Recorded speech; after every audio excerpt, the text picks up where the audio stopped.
Assalamualaikum warahmatullahi wabarakatuh. Jumpa lagi berjumpa bersama saya Andi Ardianto alias Bapak Kuliner di channel YouTube Primadona. Tidak seperti biasanya, kali ini saya tidak akan mereview makanan khas Tegal ataupun makanan yang berada di kota Tegal. Kali ini saya akan sharing pengalaman saya yang terkena penyakit yang sedang mewabah di seantero jagat raya, ya salah, yaitu COVID-19. Mau tahu keseruannya? Tonton video ini sampai selesai ya guys.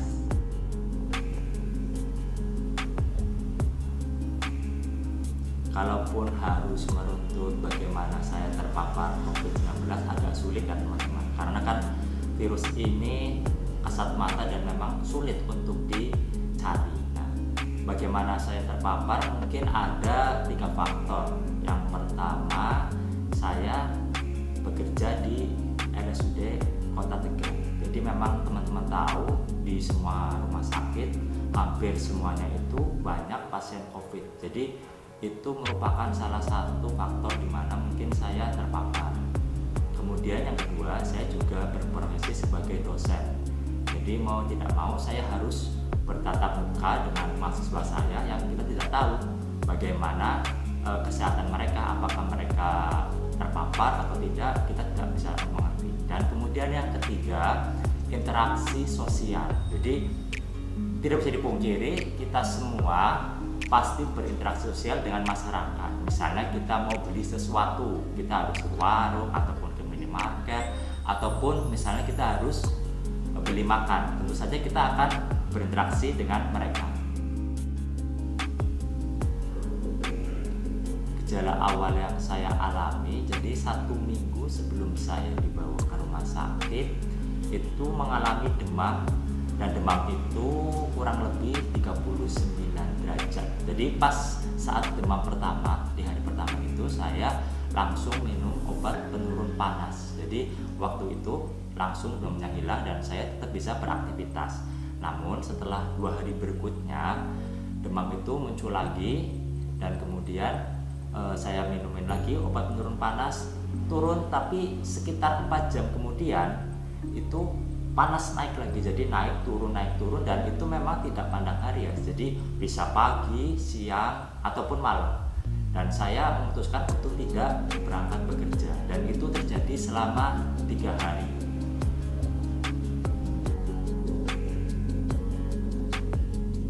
Demam yang tak kunjung membaik memutuskan saya untuk pergi ke rumah sakit swasta di Kota Tegal. Di IGD saya dilakukan pemeriksaan rapid test antibody SARS-CoV-2 dan dilakukan juga pemeriksaan ronsen. Dari hasil kedua tersebut, memang untuk tes antibody-nya itu hasilnya non reaktif atau negatif, dan ronsennya kardiomegali ataupun ada pembengkakan di jantung. Setelah itu dari perawat dan pihak rumah sakit memutuskan saya untuk dirawat di ruang biasa. Singkat cerita, saya dirawat itu sekitar 3 hari di ruang biasa dengan keluhan yang sama tadi, bahwa demamnya naik turun, kemudian juga sulit tidur.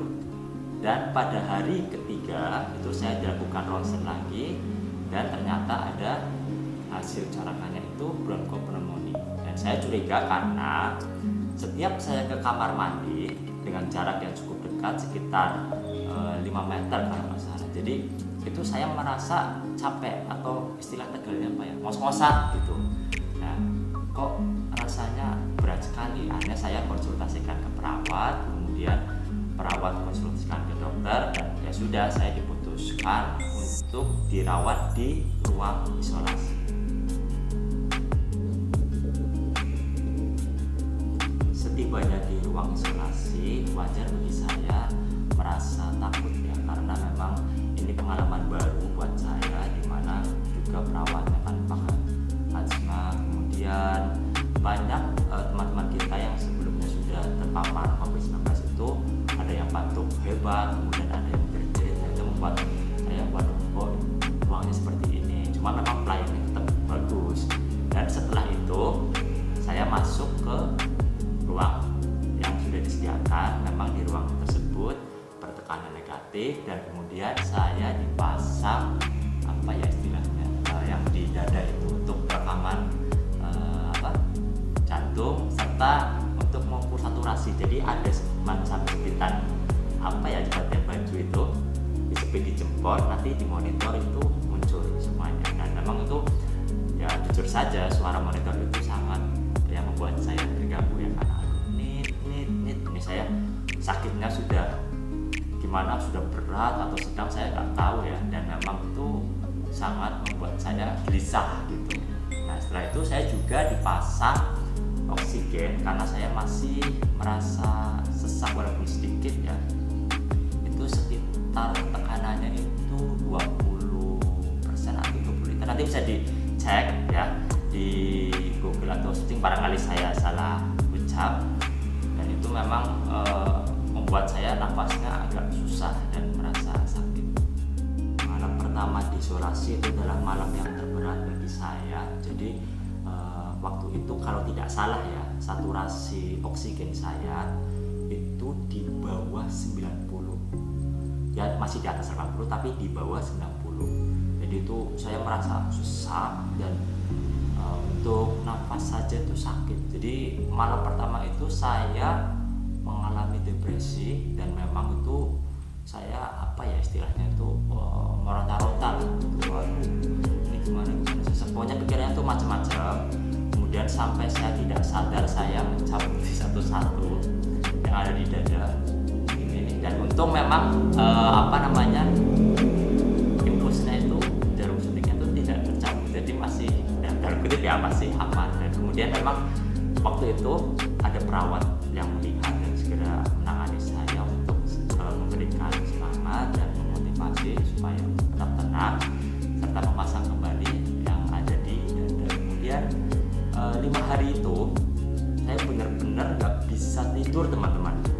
Jadi masa yang sangat sulit, saya tidak bisa tidur karena nafas saya itu sakit banget. Jadi nafas orang normal kan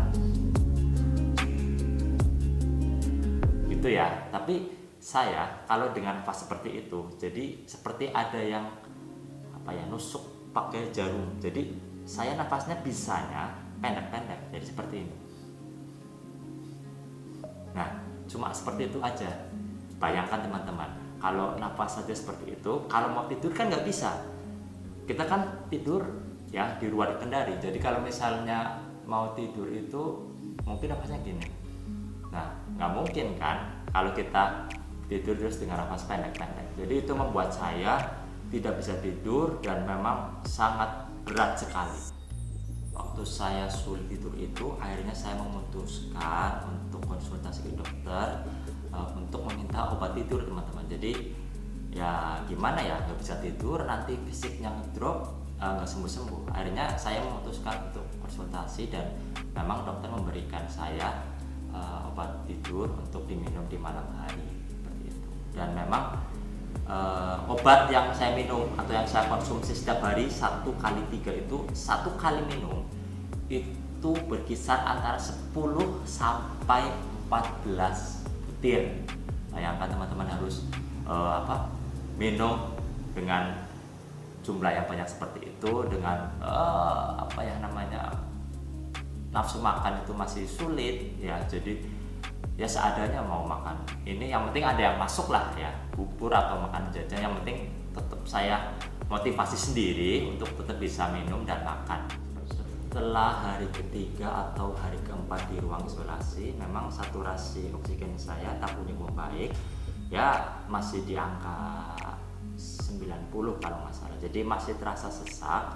Kemudian dari dokternya menyuruh perawatnya untuk saya dipasangkan alat oksigen yang baru, yaitu kalau nggak salah namanya HFNC, High Flow Nasal Cannula. Jadi HFNC itu tekanannya itu bisa sampai 80, beda dengan yang tadi yang oksigen yang pertama itu cuma bisa sekitar 20% atau 20 liter, satunya saya lupa ya, nanti bisa di cross check.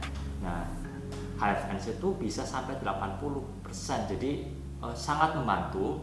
Jadi setelah saya pakai alat tersebut itu rasanya itu plong banget, lega, jadi langsung cos bisa masuk ke kepala dan saya bisa bernafas enak setelah beberapa hari mengalami sulit tidur dan sulit bernafas karena sakit, dan ini sudah sangat membantu seperti itu teman-teman.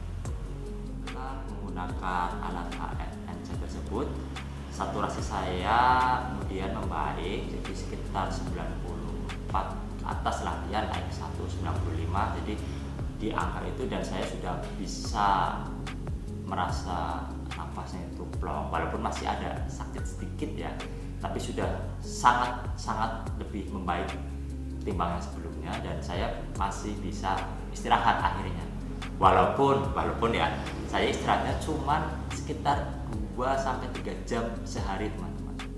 Nah itu ya bagi saya itu sudah suatu apa ya, istilahnya mukjizat lah, akhirnya saya bisa tidur gitu dalam rentetan waktu yang 5 hari itu nggak bisa tidur.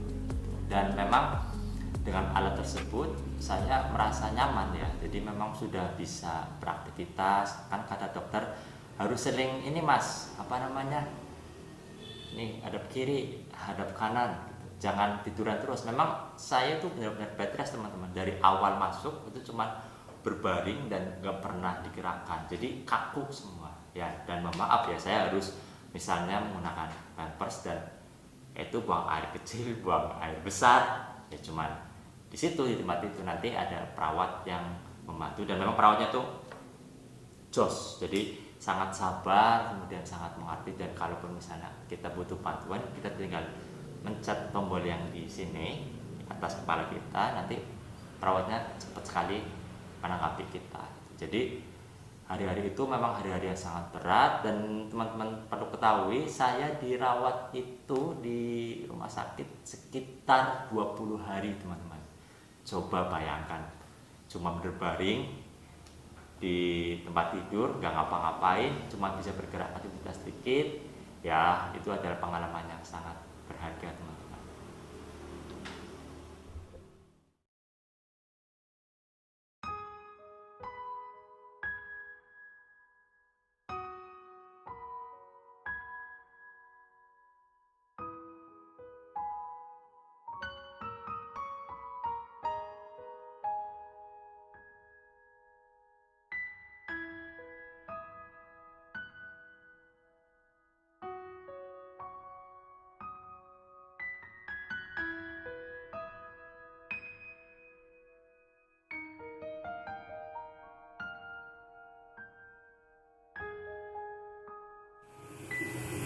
Hari ke-10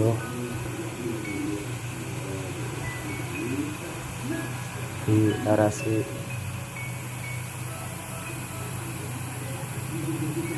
Bedanya masih agak sesak, tapi ya sudah perbaikan. Semoga nantinya bisa lebih baik lagi dan sembuh. Tetap semangat.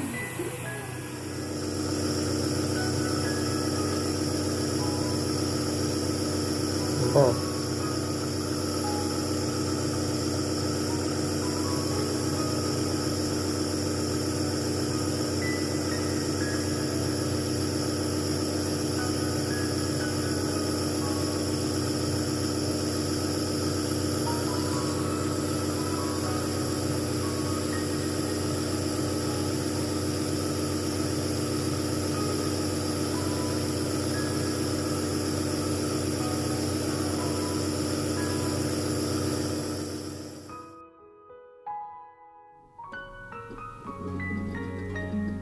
Hari kedua saya diisolasi, saya dilakukan pemeriksaan swab PCR yang tentunya memang wajib dilakukan ya. Namun memang hasilnya tidak langsung jadi, tapi saya yakin bahwa hasilnya positif karena dari bacaan toraks sendiri serta keluhan yang saya alami seperti batuk dan sesak itu sudah mengarah ke COVID-19. Dan memang setelah singkat cerita, setelah sekitar 1 minggu itu hasilnya sudah keluar dan memang saya dinyatakan positif. Setelah itu saya tetap diisolasi dan 1 minggu setelah hasil pemeriksaan PCR yang positif itu keluar, saya kemudian di swab lagi untuk swab kedua dan ketiga, jadi berurutan hari Rabu dan Kamis ya. Jadi waktu itu dilakukan 2 sekalian dan hasilnya memang sudah negatif, alhamdulillah. Serta keluhan dari saya juga sudah cukup membaik, jadi batuknya juga udah mulai menurun, walaupun masih ada ya sedikit lah. Serta sesaknya juga sudah enggak, serta saturasinya sudah baik ya, sekitar 95 sampai 100. Jadi akhirnya saya diputuskan oleh dokter untuk isolasi mandiri. Jadi yang saya lakukan waktu isoman di rumah sakit dan di rumah sendiri yaitu tetap olahraga ringan seperti jalan-jalan, karena waktu itu saya merasa kaku semua teman-teman. Jadi setelah saya pulang itu buat jalan aja sakit karena 20 bed rest di rumah sakit ya maksudnya, dan memang nggak melakukan apa-apa. Dan juga saya setiap pagi berjemur ya sekitar jam 8 atau jam 9 lah, sekitar setengah jam supaya mendapatkan ultraviolet gitu. Ya banyak rekomendasi ya teman-teman dari dokter-dokter atau dari YouTube, katanya itu bagus buat pengobatan COVID. Dan juga saya mengkonsumsi vitamin dan herbal gitu. Jadi teman-teman silakan masih bisa browsing ini yang cocok buat saya itu vitamin apa ya, banyak lah, bisa dicari di Google ataupun di YouTube. Jadi tips kesehatan dari saya nanti teman-teman bisa praktekkan. Ini merupakan rekomendasi dari dokter dan juga di YouTube juga ada dokter-dokter yang menyarankan seperti ini. Jadi nanti teman-teman bisa melakukan seperti sujud ya teman-teman, nanti sujud seperti ini dan dibuang nafasnya. Pertama tarik nafas, kemudian dibuang sekitar 10 menit, kemudian juga tadi bisa berjemur, kemudian bisa jalan kaki kalau pagi ya sekitar 10-15 menit, dan kemudian yang terpenting sesuai dengan anjuran pemerintah yaitu melakukan 3M ya. Pertama yaitu memakai masker, menjaga jarak, dan kemudian mencuci tangan. Oke, demikian YouTube kali ini dari saya, semoga bermanfaat. Jaga kesehatan selalu, tetap menjaga protokol kesehatan, dan jangan lupa untuk subscribe, like, dan komen video ini. Oke, bye bye.